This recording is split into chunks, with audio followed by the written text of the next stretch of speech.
This is to tell you about the Learning Disabilities Mortality Review, or LeDeR programme. The LeDeR programme is a big piece of work happening across England. The LeDeR programme is checking to make sure that when someone with learning disabilities dies, it wasn't preventable. That means that they got the right support, care, and treatment, and still their death could not be avoided. This work is happening because we know that in the past people with learning disabilities have died when it could have been prevented. We know this because in 2007, MenCap published a report called Death by Indifference. This told the story of 6 people who had a learning disability who should not have died. Death by indifference was followed by a confidential inquiry to look at why people with learning disabilities sometimes live shorter lives than other people. This inquiry is called the Confidential Inquiry into Premature Deaths of People with Learning Disabilities. A lot of people say SIPOLD for short. The inquiry found that on average people with a learning disability die 13 to 20 years younger than other people. They also found that some deaths could have been prevented if those people had access to the correct healthcare. The main reason that they did not access the correct healthcare was a delay or a problem with finding out what was wrong with them. One example of someone dying when they should not have is Connor Sparrowhawk, also known as Laughing Boy, an 18-year-old man with learning disabilities who drowned while bathing due to a seizure. This was preventable.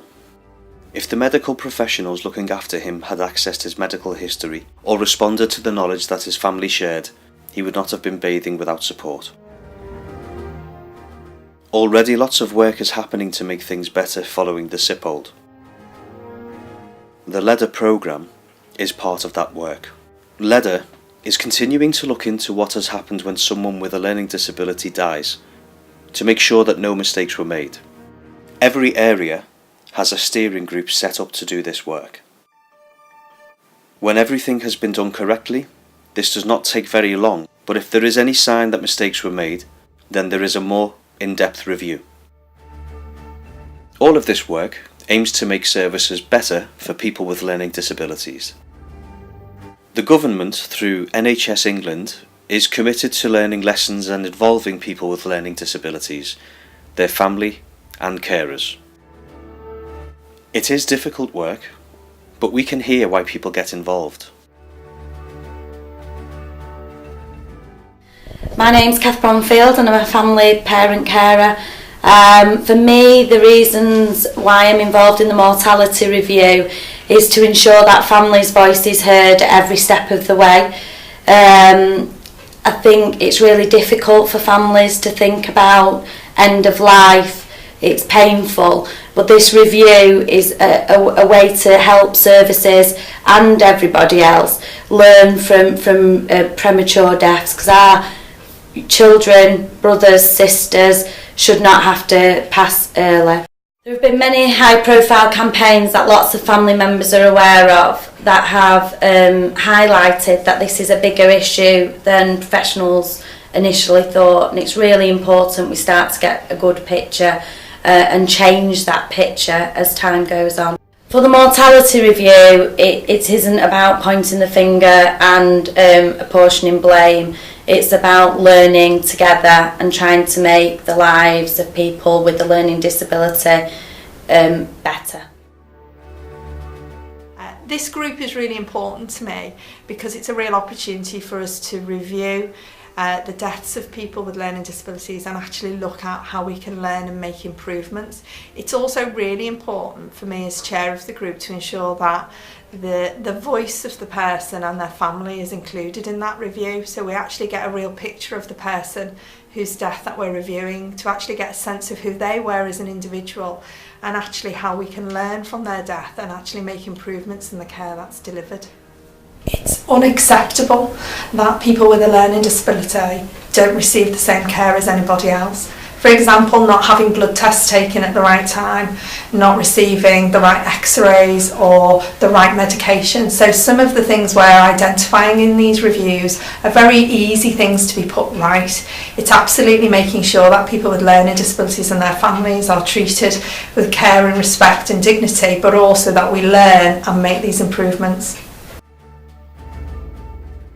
One thing that absolutely knocked me out was when they told us that if you have a learning disability, you are 3 times more likely to die of a given illness than the rest of the population.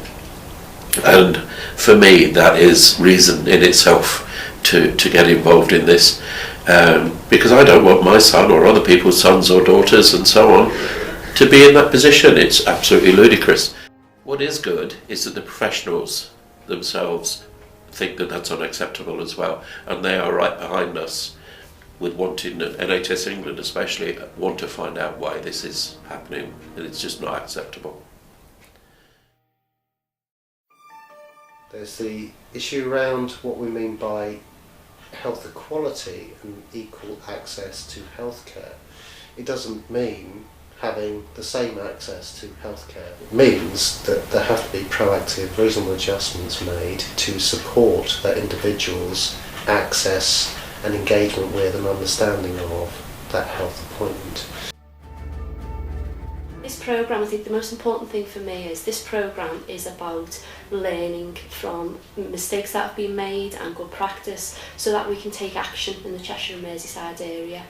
We're very much about listening to people with a learning disability, listening to family and carers and making those changes that we know need to happen. There's nothing new really in terms of the barriers we know people with learning disabilities face. It's all been identified within CPOLD, and I think for me what this is about in implementing it in Cheshire and Merseyside is making those recommendations real within our own area. We will be involving family, friends of the individual. And I think that's really crucial to hear the voice of people with learning disabilities family and what they thought might have made a difference to the care of their family member or their friend. I think those small things can make such a difference for an individual. Have professionals listened to families? Have they taken on board what the families have said in terms of those reasonable adjustments that need to be made? I think the main thing we all agree on in terms of this programme is that it's not about blaming, it's not about apportioning blame to any particular service or professional. What this is about identifying things we need to change to improve pathways for people with learning disabilities. It's provided us with a process where we can identify what those gaps and barriers are, and we can make change without pointing the finger of blame at anyone in particular. Anyone can tell the LeDeR programme that someone with learning disabilities has died. You can report it using our website. You can phone us on our private phone number 0300 777 4774.